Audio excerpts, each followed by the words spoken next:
اس نے کس کا قتل کیا؟ او لوگوں سننے کی بات ہے۔ اللہ نے فرمایا سنو سنو، او میرے بندے سن لے، ایک مرتبہ ایک چونٹی اپنے بچوں کو چوگا دے رہی تھی، اپنے بچوں کے لیے غذا اکٹھی کر رہی تھی۔ ایک بارش ہلکی پھلکی ہوئی، ایک پر نالا بہ گیا، نالی بہنے لگی، چونٹی پیڑ کے سہارے تھی، ایک پودا تھا دھوپ وغیرہ چھوٹا سا، وہ پانی کے سیلاب میں چونٹی بہ جاتی ہے، اس کے لیے تو وہی نالی سیلاب ہے۔ چونٹی چیخ رہی تھی، چلا رہی تھی، اے میرے مولا میری سن لے پروردگار، جس کی کوئی نہیں سنتا اس کی تو سنتا ہے۔ اے اللہ میرے بچے رہ گئے، اے اللہ میں بچوں کے لیے غذا اکٹھی کرنے چلی تھی، اے اللہ میں بہ چکی ہوں، میری جان بچا لے مولا، میری حفاظت کر لے۔ ارے وہ میرا رب ہے، وہ 18,000 مخلوقات کا خالق ہے، خالق حقیقی ہے۔ اللہ اللہ چونٹی پکار رہی ہے، تم نے کبھی چونٹی کی پکار نہیں سنی، مگر اللہ گونگوں کی بھی سنتا ہے، اللہ جانوروں کی بھی سنتا ہے، اللہ چرند پرندے کی سنتا ہے، وہ چونٹی پکار رہی ہے مولا، اے اللہ میری حفاظت فرما۔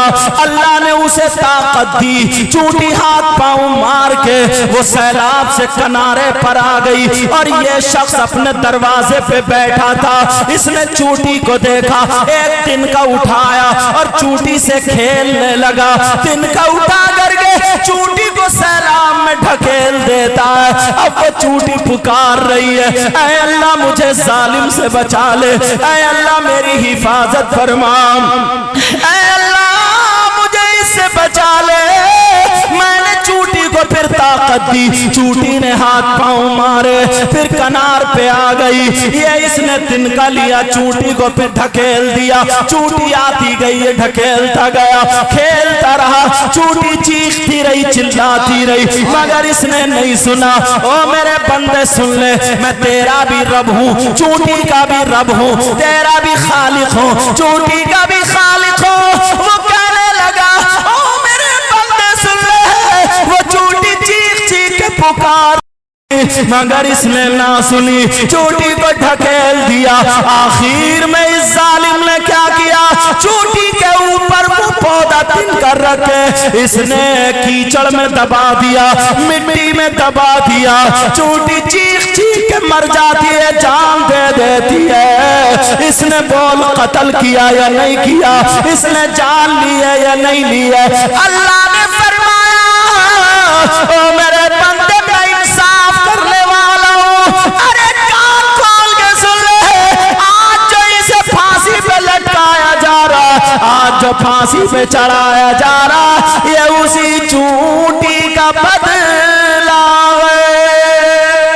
اللہ پیارو ذرا غور کرو، اپنے گریبان میں جھانکو، اللہ چونٹی کیا بعض اولاد اپنے باپ کو ستا رہی ہے، اپنی ماں کو ستا رہی ہے، پڑوسی کو ستا، سگا بھائی اتنی دیوار سیدھی کرنے کے چکر میں بھائی کا بھائی خون کا پیاسا ہو گیا۔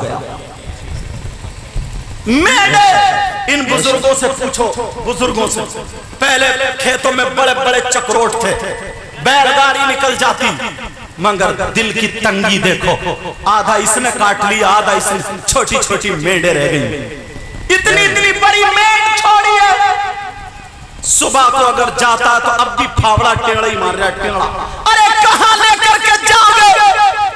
پہلے اگر کسی کا چھپر پڑتا تھا، لنٹر پڑتا تھا، گنا لگتا تھا، سارے محلے والے لگ جاتے تھے، مزدور کرنا نہیں پڑتے، کڑی چاولوں میں گنے لگوائے، پوچھو ان سے، چھپر اگر چڑھانے کی، اور آج اگر سگے بھائی کا لیٹرین کا چھوٹا سا لنٹر پڑ رہا، باورچی خانے کا لنٹر پڑ رہا، تو دوسرا سگا بھائی اپنے کمرے میں بیٹھ کے موبائل چلا رہا، اسے مزدور کرنا پڑتا۔ کہاں گئی ہے تمہاری محبت؟ کیا بات ہے؟ جب تک بڑا بھائی دسترخوان پہ اپنے پیالی پلیٹ میں سالن وغیرہ نہ نکالے، چھوٹے بھائی کی ہمت نہیں ہوتی تھی، اور آج سب سے پہلے چھوٹے ہی کود کے سرانے بیٹھتا ہے. کوئی بڑے بھائی کا ادب تہذیب نہیں. بڑے بھائی نے اگر بچوں کا جہاں رشتہ کر دیا پھر کسی کی ہمت نہیں اس کو کاٹ دے. اور آج سگا بیٹا موبائل پہ کسی کنجڑی کے چکر میں آ گیا, نیلی پیلی لالی کے چکر میں آ گیا, موبائلوں پہ الٹی سیدھی باتیں کر لی. اب اماں کو دھمکی دے رہا, چوہے مارنے کی دوا لیے پھر رہا, کھاؤں گا مر جاؤں گا.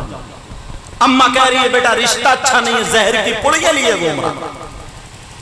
اس کو محبت کہو گے؟ پہلے بہن سگی بہن بھائی کے سامنے گونگی ہو جاتی تھی, بولنے کی ہمت نہیں.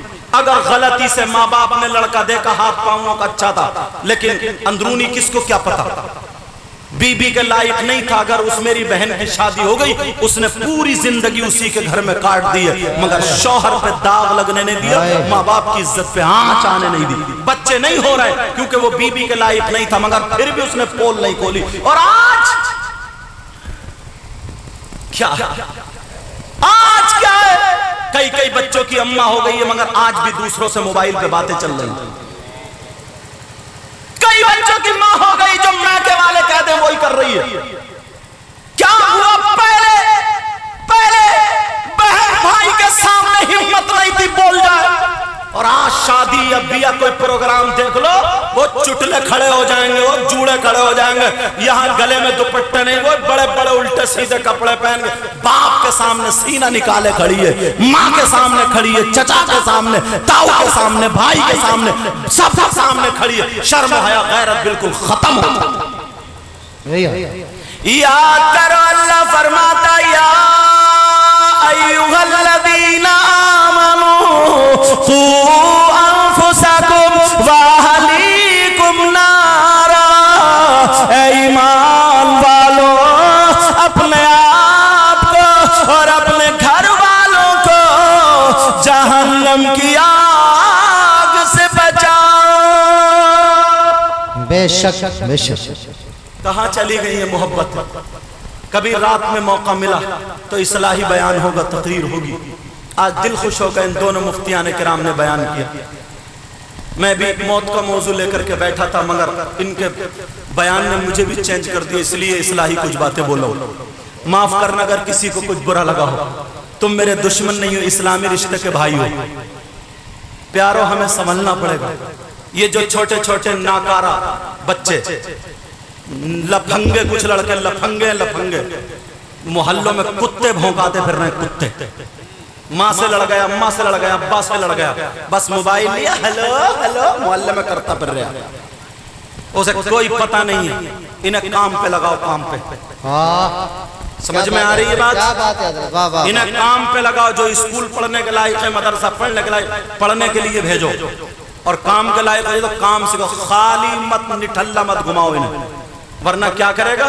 کبھی اماں سے لڑے گا, کبھی ابا سے گٹکا کھا لے گا, کبھی سٹوڑیوں میں بیٹھے گا, نشیڑیوں میں بیٹھے گا, کبھی جوا کھیلنے بیٹھے گا, روڈ پہ گالیاں دے گا, غلط دوستوں سے دوستی ہو جائے گی, اس سے پیسے چھینے گا, گٹکے کھائے گا, الٹی سگریٹ, الٹی چیزیں پہنے گا, کچھ نہیں ہوگا, نہیں ملے گا, کسی کا نل کھول لے گا, کسی کی موٹر لے کے بھاگ جائے گا. مت بگاڑو ان کو, مت بگاڑو, تمہاری ذمہ داری. انہیں کام سکھاؤ, کام. اور بیٹا جو 10 روپے کمانے کے لائق نہیں ہے, 10,000 کا موبائل چلا رہا, کہاں سے آیا اس پہ؟ اور حد تو یہ ہو گئی ہے, مفتی صاحب, ہمارے امام صاحب قبلہ ماشاءاللہ, سارے علماء سب میرے سر کے تاج ہیں, ہمارے حضرت شاعر صاحب, اللہ تعالیٰ سب کے علم و عمل میں برکتیں عطا فرمائے. تھوڑا سا میں لیٹ ہو گیا, اصل میں معاملہ یہ ہوا کیونکہ میں چھتیس گڑھ سے آیا, پھر میاں حضور کے یہاں آ کے سو گیا. حضور سے یہ شاہد علی میں نے حضرت سے وہ لڑکا میرا میں سے کہہ دیا تھا مجھے اٹھا لینا, 8 بجے آ کے سویا, میں نے کہا 10 بجے کے آس پاس اٹھا لینا.